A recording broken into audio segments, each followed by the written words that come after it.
Yo, what's up, everybody? DfsDudes here to give you my GPP Core plays for this short three-game slate. Today's Tuesday, November the 13th.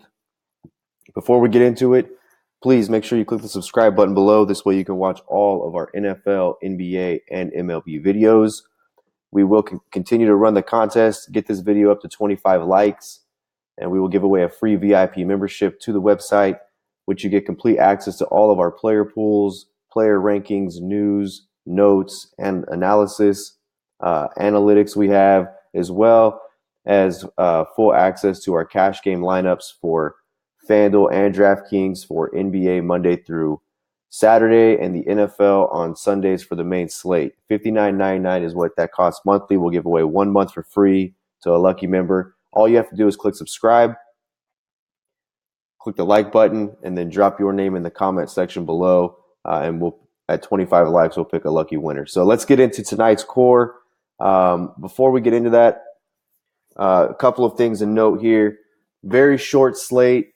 This is a GPP slate for sure. You've got to find ways to be different because obviously when you've only got 3 games, there's very obvious spots to pick from. Everybody's going to be on pretty much the same players. So to take yourself up a lineup board, up a tournament board, you've got to figure out ways to be different and differentiate yourself and have a couple of guys in your lineup that contribute, have good games, and figure out a way to get them at lower ownership percentages. So my core tonight, I'm going to give you a couple of ways to do that. Let's get into that. So the first place I'm going to stop, I could go in many different directions at the point guard position tonight, but the one guy who's probably going to be the staple to that is going to be Colin Sexton, right? So he's $5,700. He's going to allow you to do a couple of different things. One, just plug him in as the chalky spot. He's a value guy. It looks like Sean Livingston will play at 5,800. You have Quinn Cook, who's going to split those minutes now with Sean Livingston in some capacity. And then you've got Colin Sexton, who's got nobody to really split minutes with. He's got George Hill out. I understand Jordan Clarkson will get some run at point guard, but that's Colin Sexton at 5,700 is in a much better spot than Quinn Cook is at 5,800. And I understand that game could blow out as well. But Colin Sexton to me is the safer, chalkier play for your point guard number 2 spot tonight. And the second thing it allows you to do is really pay up in other spots. And this dude, Colin Sexton, he's been decent. I mean, just look at his last 2 games where he's gotten 42 minutes. He got 18.9 fantasy points. And then, 34 minutes against Chicago, and he gets 28.3. So the guy's going to get some minutes. They've got a ton of injuries on this Cleveland roster. And, the highest priced player on the Cleveland side is Tristan Thompson at 6,100. So there's a ton of guys in the mid-tier and value range tonight on this Cleveland roster, and it's a short roster. So even if they get blown out, they should see a heavy allotment of minutes tonight. So Colin Sexton's the first spot, point guard. I'm going to go to the shooting guard position. I'm going to stay in the same game here, and I'm going to go with Jeremy Lamb. Jeremy Lamb just seems like he's really the safest play on this roster. Kemba Walker, the first time they played Chicago, he only had 27 fantasy points. He didn't have a stellar game by any means. We know Kemba Walker plays better at home than he does on the road. He just has those splits. But Jeremy Lamb's a guy who's getting minutes. It's a very fair DVP matchup. 26 against shooting guards are the Cavaliers. And then, his minutes are consistent, 25, 25, 24, 23. He's got consistent minutes. And with that, he's a little over a point per minute. On the season, he's averaging 24.6 minutes. He's averaging 23.7 fantasy points per game. And that's right at 0.96 fantasy points per minute. Right close to what we're looking for. And again, you've got to figure out a way to be different. Jeremy Lamb gives you a good floor guy for your shooting guard number 2. And if you want to move around and go to a Klay Thompson or plug in a James Harden, it gives you the freedom to do that tonight. The third spot I'm going to go to is going to be another obvious spot. You've got to go to Kevin Durant tonight in this. I know he's 11-8, but without Steph Curry, you saw last night, Kevin Durant had a triple-double. His usage goes through the roof without Steph Curry. Kevin Durant is their best player. And, coming off a loss last night, Golden State does not want to lose back-to-back games. I know they're 11-3. They're not in panic mode. But like I said on the shoot-around video, these guys are frustrated. You could see the frustration last night They were down 16 points at one time. They went on like a 19-5 run to tie that game, forced it into overtime. They had a chance. Draymond tries to go coast to coast with the rebound. Clay and Durant, two of the best shooters in the league, didn't get a chance to take a shot to win that game. They're very frustrated. They end up losing in overtime. This is a game to me where I don't care what Durant costs. I think this guy's going to go out. He'll put up another monster game tonight.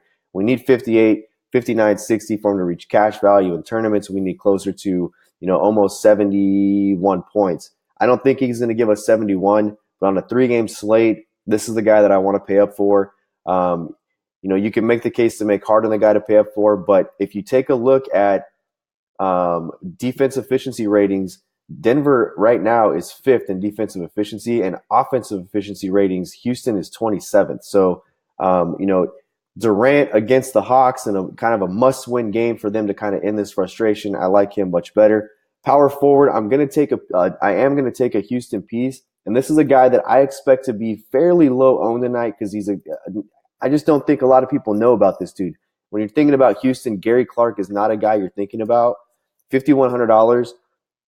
And all you really need to do is take a look at the guy's game card, his game log, and see what he's been doing as of recent. We know the news with Carmelo Anthony, Gerald Green not playing, PJ Tucker game time decision with an illness.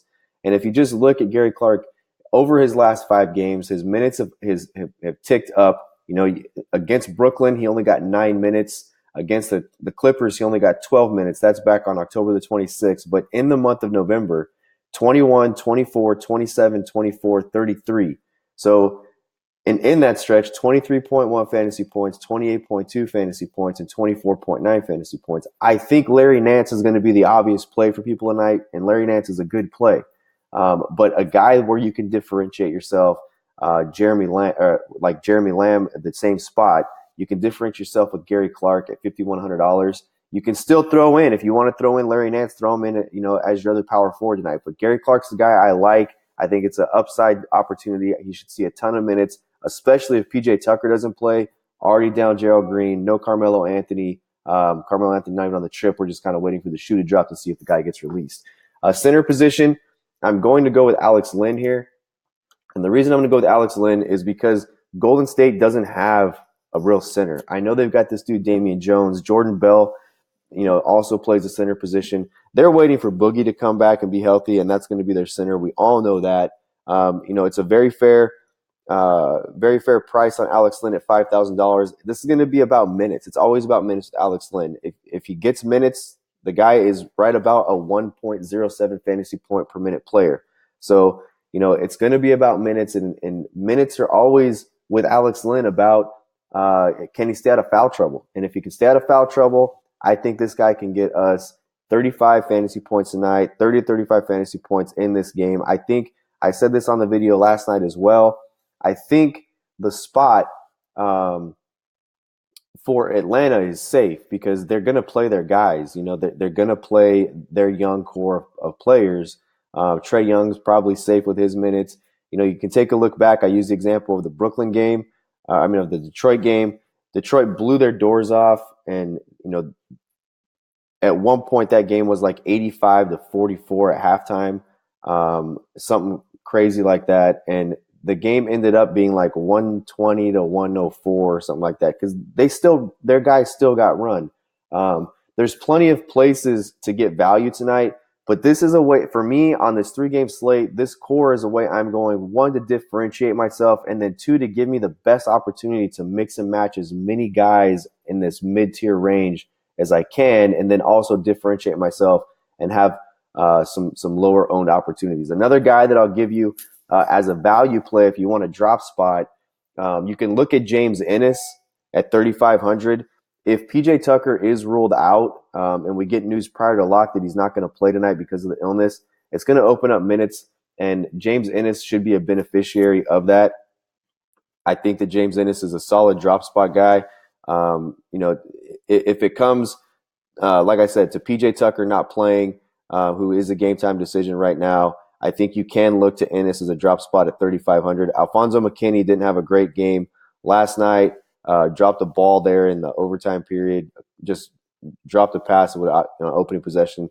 that would have given him a chance. I like when guys make mistakes and then a coach shows confidence and goes back to the guy. But James Ennis is a guy, he's a drop spot guy that you could throw in there to give yourself more room to pay up in a couple of other spots, 3 other spots. But Ennis is not just like a throwaway drop spot. This is a calculated drop spot especially if PJ Tucker doesn't play. He's played 22, 19, 24, 27 over his last 4 games. In that stretch, he's had a 26.7, a 17.9 fantasy point game. So he could get some run tonight, especially if PJ Tucker doesn't play. So this is the core I'm going to go with. This is an ugly 3-game slate. Another way to differentiate yourself if you want to is leave a little money on the table. Most people like to fill out their roster and maximize that money that they spend. They don't like to leave money on the table. Leave $500, leave $1,000 on the table on a 3-game slate. That's another way to differentiate yourself. Good luck with this slate tonight. Ugly 3-game slate. But make sure you try to keep it different. Don't just go chalky in all of the 9 spots. And good luck to you guys. We'll see you tomorrow. Keep it cashing, everybody.